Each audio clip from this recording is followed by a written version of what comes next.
in affectionate remembrance of English cricket, which died at the Oval on the 29th of August, 1882, deeply lamented by a large circle of sorrowing friends and acquaintances. Rest in peace. The body will be cremated and the ashes taken to Australia.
Hello and welcome to Nine's Wide World of Sports. A special welcome to viewers in Britain, where everyone will be sitting on the edge of their seats, wondering what is going to happen in this great test match on the last day. Allan Border and Jeff Thomson, the not-out batsman overnight.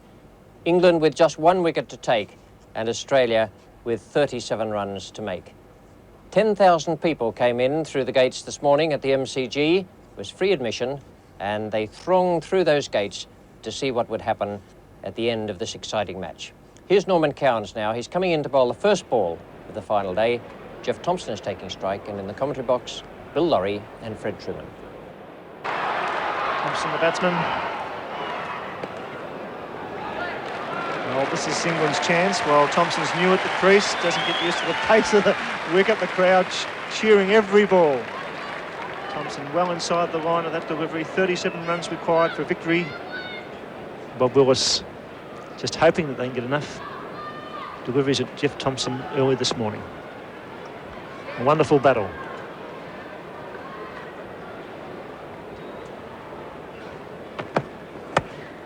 Takes the one, looking for two. Cabaret, the fieldsman, but they're happy with one. Allan Border putting the fieldsman under a lot of pressure then. I don't think he ever intended going for two. 2 balls remaining this over, Fred. Allan Border just pushing it. He hesitated at the start, possibly didn't want it, then changed his mind. Jeff Thomson certainly looking for 2. Jeff's tearing back up that wicket. Norman Cowans bowling to Jeff Thomson. Big shout. Rex White in under pressure, going down the leg side. Won't the umpires be tested this morning? Anything that's anywhere near close, they'll be up. These are the 10th wicket partnerships that have won test matches throughout the history of the game. The highest 48, South Africa beat England in Johannesburg. 39 England beat Australia in Melbourne, 1907 and 108. And the Doug Ring, Bill Johnson partnership against the West Indies, 51-52. Full toss, he's hit it. Will they look for 2? Gowers the fieldsman. No, cries Border. Fires it into the bowler's end. Well, that's the way to play. I'm quite sure that Border realises now that they must score these 35 runs. Thomson's shaping up okay. He's a little bit annoyed, but I think that he should take every run. I think you're possibly right, Bill, the way Thomson's played in the 2 overs he's faced. He's looked okay to me. The new ball has been taken, and Norman Cowans will probably never have a better opportunity here. He's got the good end. He's bowling with the new ball, and he's bowling to Jeff Thomson. Dennis Lilly's had plenty of time with Jeff Thomson out near the end. And,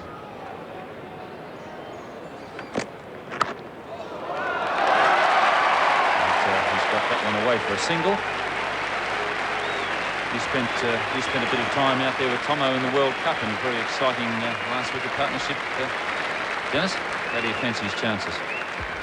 Well, I've always thought that Jeff could handle a bat very, very well, and never ever sort of thought that he'd be the man that would let me down in a situation batting with him. In fact, most times it's been me. And You've got to remember, though, in that World Cup, it was a little bit of a different situation. The ball was 50-odd overs old, and the West Indies bowlers were a bit tired, and we were on a hiding to nothing out there. Allan Border now with the chance to get a single. Much of a chance with all the fieldsmen up. He'll have to place this well.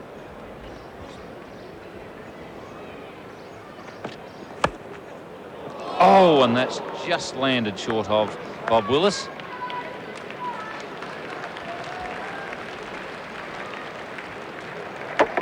Well, Bob didn't quite have enough left in him to get to it. He made a valiant effort, but it was a foot or so short. Australia 9 for 263. No one can criticise this man. He's still averaging 40-odd in Test cricket, even though he's had a bad run this year. And that's the stature of the man that he's come back in Australia's need to play a great innings for his country. Border decides to take the single. Thinking about two. There's no one at the stumps, and that is particularly well run. I'm sure that was the thought in their mind. Because Bob Taylor had to chase the ball, there is no one at the wicket-keeper's end stumps, and they decided to go for the second. Bob Willis to Thomson. Once again, Thomson giving himself room, and there's a chance for three here, I would say. Allan Border will probably take it. Yes, coming back for the third. So 23 is now the target, and that brings a smile to the Australian captain's face.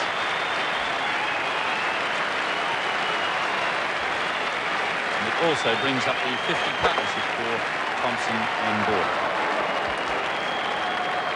Purist wouldn't have liked the technique, but it's Thommo they've got to remember is number 11 batsman, and it's not the technique you worry about, it's the effect. And here's the throw.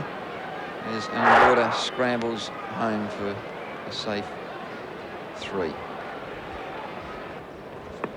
Last ball of the over. Border will be looking for the single. And Border has gone. And in their rush to get at Jeff Thomson, who was not backing up, the two Englishmen have collided. That's Alan Lamb and Ian Gould. And really, that was very poor cricket from Jeff Thomson. He should have been backing up. A lucky let off. Well, there's a scramble here, and there's only a mix-up of 3 or 4 people in the centre. And there it is. It's almost a rugby tackle on the end by Lamb to get him out the way to try and get the ball. Total confusion, and this is what pressure does. And there was pressure from Jeff Thomson to start with, because Jeff wasn't backing up, and then all of a sudden he made the scramble, and then the pressure was on the English fieldsman. Jeff is flat-footed there, and then he's off. And of course there it is. 2 men colliding, and all that Bob Willis can do is take the ball and hope that the next time it's better. Bruce Yardley enjoying every moment of it. Norman Cowan is bowling to Allan Border. Allan Border is 50, and they'll be looking for 2 here.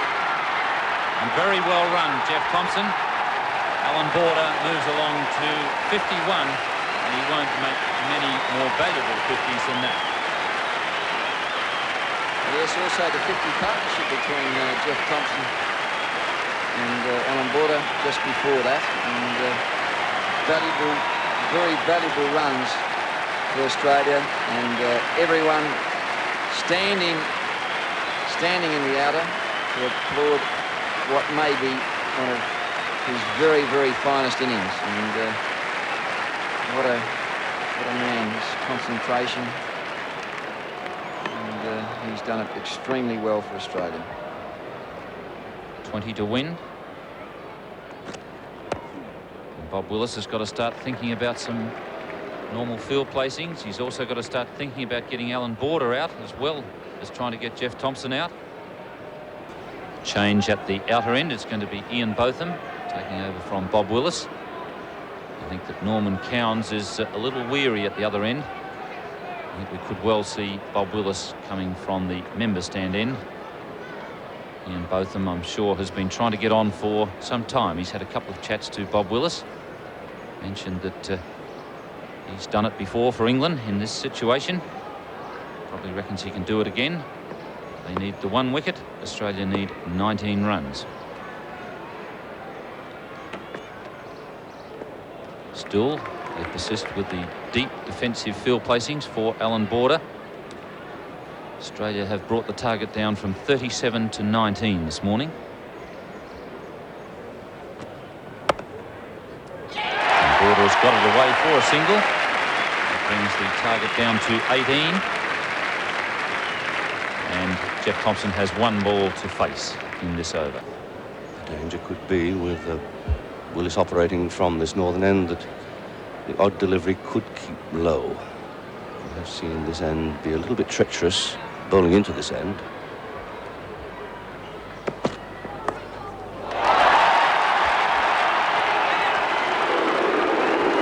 Safe down there by Pringle, desperation. They can't pick up any overthrows there.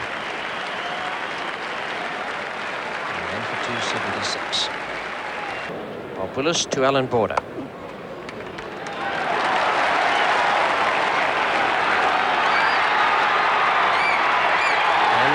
Throw again. And no one knew quite what was going on out there. Taylor was racing to try and pick up the single. 2 fielders coming towards it. And definitely the little touch of panic was on out there at the moment. Oh, I think the button has been definitely pushed very hard. And that ball being deflected down the leg side by Border. The batsman scamping through quickly for the single, and Taylor has to go into reverse. Ian Botham.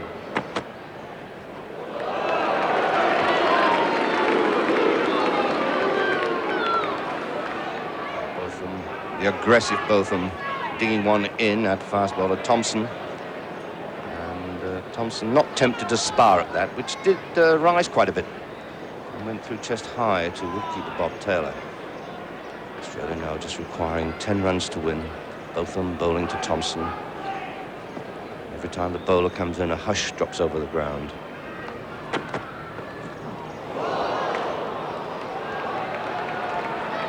Hasn't played and missed it too much this morning, but that's been one of his favourite strokes. Well, he played and missed it that all right. That ball not bouncing as much as Thomson expected, I think. As you can see, it went through quite low to, in fact, it bounced just above the blade of Thomson's bat. Professors has a few words to say about that.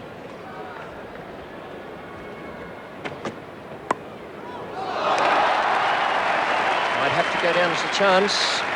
Did it carry or did it not? I have the impression it probably bounced almost level with the fieldsman himself. Let's have a look at this again. The edge coming there. And it did carry, didn't it? So that's a chance to be set down against Chris Tavare's name. Very difficult chance. It was going down. That's the sort of chance that would have won the match. 4 men on the offside, charging in to save the single. He's got it through.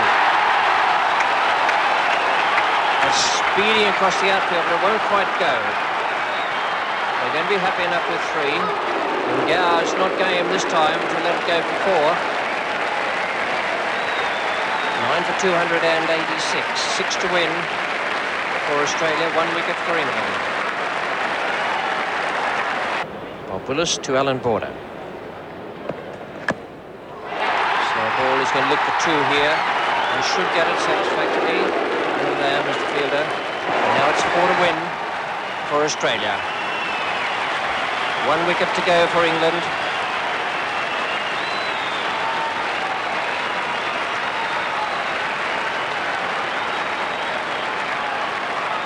Chappell wasn't old enough to be mixed up in the Tide Test or that match in Adelaide of 1961, but I can tell him that the feeling will be exactly the same there in the dressing room. Now in come the fielders. Now, how many can come in? That'll be exercising Bob Willis's mind, because there's only 4 runs to go to win. So a misdirected delivery and a slash for 4 through that field that has now been brought in will bring victory for Australia. 1 wicket needed by the captain of England.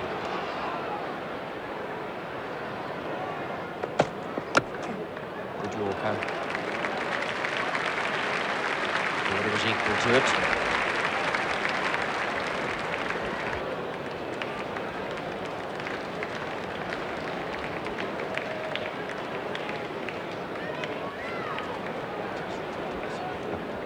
People are biting their lips.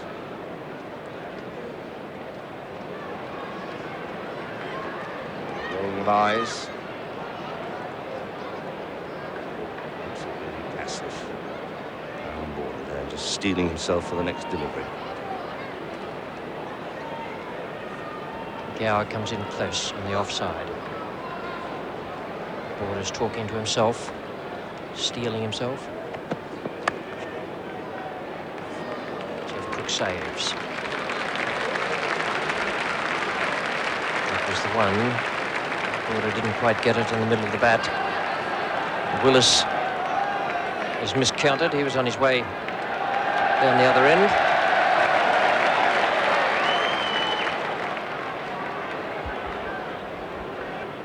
Just a single delivery. The crowd know it. Bob Willis knows it. Can't afford to stray in line or length. No one can sit down in the dressing room. It's a question of holding one's heads. Bob Willis, last ball of the over.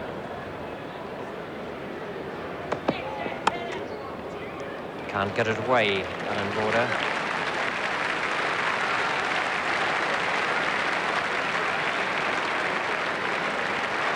And ran for 288. Ian Botham bowls now to Jeff Thomson. He's got him! Second time, Tabaré knocked it up. And it was taken by Miller. Thomson has gone so close. England win by 3 runs. Equalling the lowest margin ever for victory in Test cricket. Way back in 1902, it was also 3 runs. So near for Australia, but England, with that catch grabbed at the second attempt, have won the 4th Test match. They're now 1-2 down in the series and go to Sydney with a chance of salvaging the Ashes. Ian Botham, in taking that wicket, completed the double against Australia, his 100th wicket, and he's already made 1,000 runs. The first player since Wilfred Rhodes to do that for England. That happened way back in 1921. Jeff Thomson and Allan Border leave the field now. Bob Willis, so near to disaster, is a hero.